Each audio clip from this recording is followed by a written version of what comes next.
ان کی زندگی بدل گئی، اب ان کا راستہ بدل گیا۔ جو راستے میں ابو جہل، ابو لہب، ابو طالب اور ابو بکر و صدیق اور عمر و عثمان و علی ساتھ رہتے تھے، لیکن جب ایمان لے کے آیا اب ابو بکر کا راستہ بدل گیا، ابو جہل کا راستہ بدل گیا۔ ایک بار پڑھ کر بھی ہم غیروں کے تہواروں میں خوشیاں مناتے ہیں، غیروں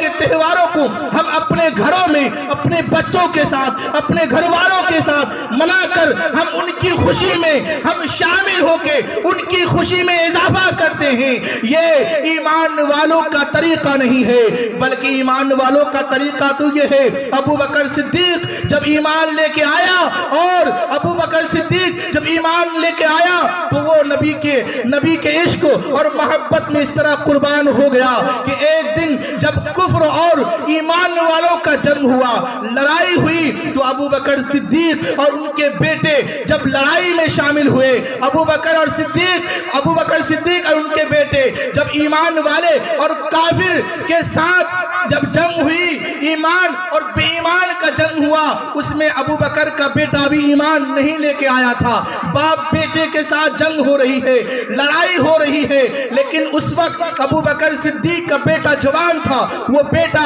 اپنے باپ کے سینے میں چڑھ گیا، اور چڑھنے کے بعد جب لڑائی ختم ہو گئی، جب کچھ عرصہ گزرنے کے بعد جب ان کے بیٹے، ابو بکر کے بیٹے جب ایمان لے کے آیا تو باپ بیٹے میں جب گفتگو ہونے لگی تو ابو بکر سے ان کے بیٹے نے کہا، اے ابا جان، جب کفر اور مسلمانوں کے ساتھ جنگ ہوئی تھی میں اس وقت ایمان نہیں لایا تھا، اور جنگ کے دوران میں نے آپ کے سینے میں بیٹھ گیا تھا، آپ کے سینے میں چڑھ گیا تھا، تلوار میرے ہاتھوں میں تھی، لیکن اے میرے بابا، میں تجھے باپ سمجھ کر چھوڑ دیا تھا، لیکن یاد رکھو میں حضرت ابو بکر جلال میں آئے، اور جلال میں آنے کے بعد کہنے لگے، بیٹا تم نے مجھے باپ سمجھ کر چھوڑ دیا تھا، لیکن اس وقت میں تمہارے سینے پہ ہوتا۔ پتا چلا جب باپ بیٹے کا رشتہ کفر اور ایمان میں دوستی نہیں پہنچا سکتا تو ہم اور آپ کیسے ہیں جو ایمان لا کر، کلمہ پڑھ کر محمد کا ایمان لائے ہیں، طریقہ غیروں کا اپناتے ہیں۔ یہ ہرگز ہمارا طریقہ نہیں ہونا چاہیے، مسلمانوں کا طریقہ ہونا چاہیے کہ ایسے چلیں کہ غیر دیکھیں تو مجبور ہو جائیں کہ جب مسلمان کے نبیوں کے امت غلام کا یہ طریقہ ہے تو نبی آخر الزمان محمد رسول اللہ صلی اللہ تعالی علیہ وسلم کا طریقہ، ان کا شان کتنا بلند ہوگا۔ حضرات محترم، لیکن ہم اور آپ ہیں نبی کے کلمہ پڑھ کر ہم غیروں کا طریقہ اپناتے ہیں۔ اللہ ارشاد فرماتا ہے، وَمَا أَرْسَلْنَاكَ إِلَّا رَحْمَةً لِّلْعَالَمِينَ، اے محبوب ہم نے آپ کو دونوں جہان کے لیے رحمت بنا کر بھیجا۔ رسول نے کائنات کے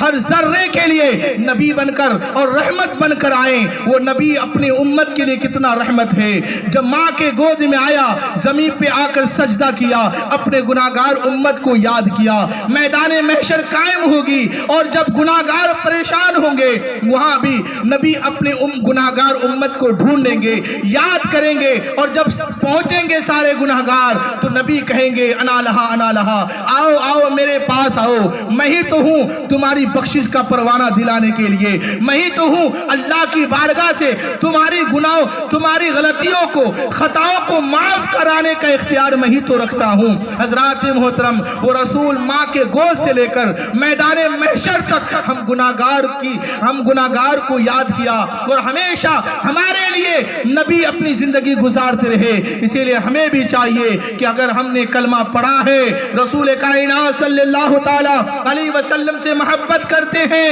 ان کے کلمہ پڑھ کر ان کے طریقوں کو اپنائیں، وہ جو راستہ بتایا ہے اسی راستہ پر چلے۔ نبی نے فرما دیا شراب پینا حرام ہے تو آپ شراب سے دور ہو جائیں، نبی نے فرما دیا جوا کھیلنا حرام ہے تو جوا سے بچ جائیے، نبی نے کہا کہ غریبوں کو ستانا، بچوں کو ستانا، مظلوموں کو ستانا یہ حرام ہے، گناہ عظیم ہے، اس سے بچو۔ تو ہمیں بھی اس گناہ سے بچنا چاہیے۔ نبی نے جو فرما دیا اس پر عمل کریں، یقیناً ہم نبی کے فرمان پر عمل کریں گے تو یہاں عزت کے ساتھ زندگی گزاریں گے، مریں گے تو ہمیں عزت کے ساتھ اٹھایا جائے گا۔ وآخر دعوانا الحمدللہ رب العالمین، استغفر اللہ ربی من کل